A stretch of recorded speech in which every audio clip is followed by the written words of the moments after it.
This week's golf tip, let's take a look at the upper body dominant swing. So you've all seen it before. An upper body dominant swing basically looks like you get to the top of the swing and then it's mostly the arms that control the movement, and it frequently causes an outside in swing pattern which tends to produce some of this slice spin or counterclockwise spin.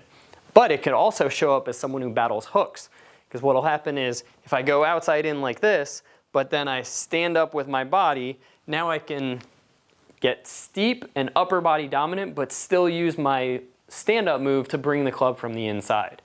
So if you're struggling with this upper body dominant swing pattern, the easiest way to solve it is to figure out why you're doing it.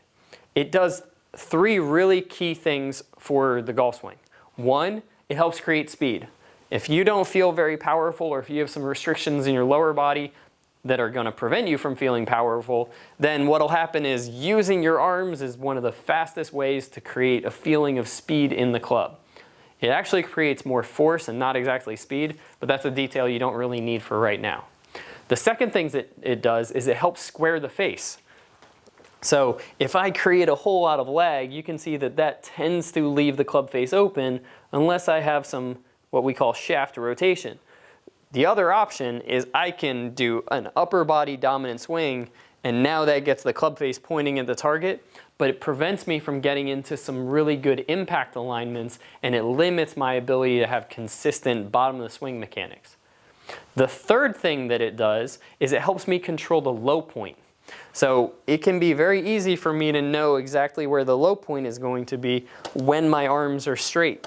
So if I know that I want to get my arms straight at impact, I can tend to throw it more with the upper body.